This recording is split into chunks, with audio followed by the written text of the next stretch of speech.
What's up, guys? It's JayzTwoCents here, and oh my god, if you follow me on Twitter, you know things have been blowing up on JayzTwoCents' account, and here's why. PS4 and Xbox One. Later in May, a few weeks ago, we were given a few details regarding the Xbox One, and a lot of people were really wondering, what is the deal with the Xbox One? It seems more like a media console. And so today, both parties had their press conferences for their new consoles. The Xbox One press release only lasted an hour, and we were really left wondering, what's the deal? We were really kind of left wondering more about the games. We were left wondering more about the console and what it is that we're going to get regarding the games, because at the Xbox One release, we were told all about the media aspects of it, the fact that it can allow you to watch the TV that you already pay for and already have a box for, whether it's satellite or internet or Fios or cable, doesn't matter. You already have a box. The fact that it can play Hulu and Netflix and YouTube and all that stuff, who gives a shit? The fact that you can minimize the screen and put what you're watching off to the side and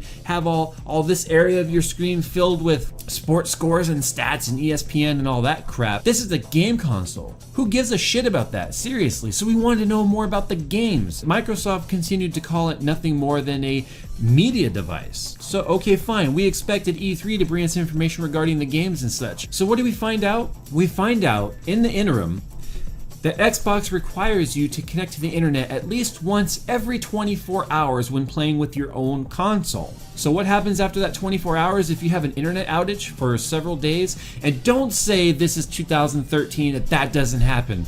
I have Time Warner. I'm the only house on this node. I have a 50 megabit connection. I am the only house connecting to the pole, which is in my backyard. And in the last year, more than once, we've been without internet for up to 3 days because of a connection issue somewhere in the data center. So what does that mean? For the first 24 hours, if I were playing on my console, I could play offline games. But after that 24 hours, because the console can't check in, I can't play my offline game anymore. What the f*** is that all about? Seriously. And if I were playing on a friend's console, I have to check in online every single hour when doing that. What is that all about? What is the point of that? Seriously. Okay, so we talk about used games now. In the Xbox One, sure, you can share a game with a friend, a disc. That disc has DRM content on it. You can only share it with one person, one time, and that person has to have been on your friends list for at least 60 days. So that means you can't, just meet a friend and how many of you guys have met somebody and within a couple of days you're like, yeah, okay, let's trade some games. So they give you a disc, you give them a disc, and off you go. Well, you can't do that unless you've been friends with them on your friends list for 60 days. That's just seriously a bunch of bullshit. So I found myself really wondering, do I want an Xbox One? I'm not a huge console gamer. I mean, look behind me. This is my life. I'm a PC gamer. So consoles have just been not that big of a deal to me. I have an Xbox 360.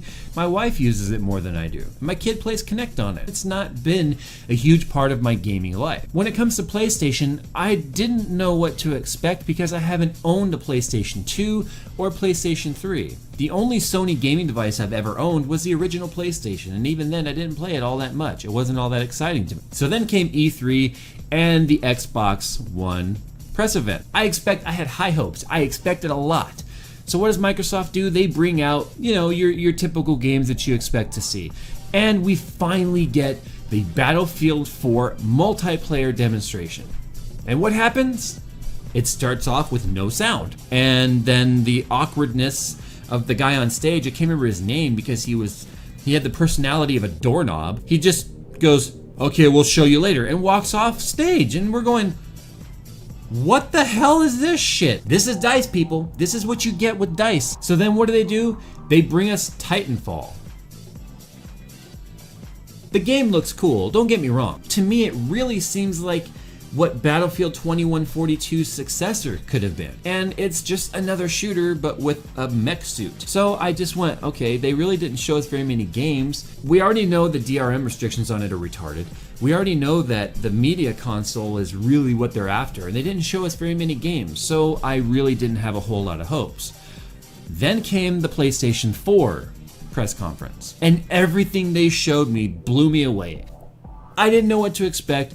I had no expectations whatsoever, and I didn't really feel that I would ever want to own a PS4 because I hadn't owned a PS3 or a PS2, so why would I want the PS4? Until I watched the 2-hour presentation. They showed a huge diverse collection of games. They're bringing back Final Fantasy, they're bringing back Kingdom Hearts, and I've never played Kingdom Hearts, but just watching the reaction of so many gamers on my Twitter feed were like, oh my god, Kingdom Hearts is coming back, I can't wait, Kingdom Hearts 3, that made me want to figure out what the hell is Kingdom Hearts, what am I missing? So I want to go back and play and maybe do some emulators and see what that's all about. They showed so many different games, and when they walked out on stage to introduce the PlayStation 4, they introduced it as the world's most advanced gaming system. And at that point, my ears perked up and I was listening. This is a gaming system. That's what I care about.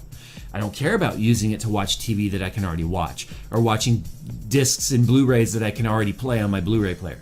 I want to know what it can do that I can't do now. And the more I watched, the more I was just, this is awesome. We already know how I feel about used games. We already know how I feel about DRM. We already know how I feel about the online requirements. So I waited and I didn't get my hopes up. But by the end of the hour and 45 minutes or so, I just was, I want this. I want this console. Oh my god, I'm a PC gamer, but I want this console. And then they dropped the bomb. They didn't dance around it.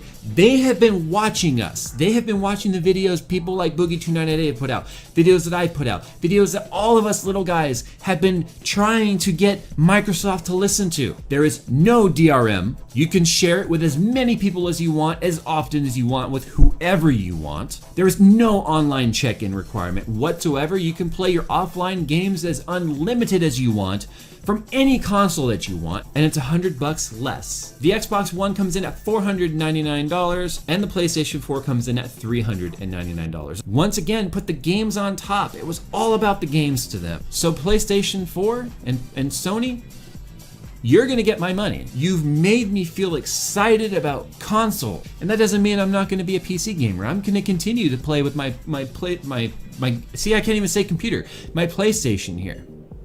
My computer. I'm gonna always be a computer gamer at heart. But now I have more options. PlayStation 4 has made me excited. I cannot wait for this holiday season. I will own one, and I would really love to get my hands on an Xbox One, codenamed Durango, simply to run over with my Durango. Microsoft, you had a chance. You had a chance to take the Xbox 360 and have its predecessor just be something amazing, and you dropped the ball. Fuck you.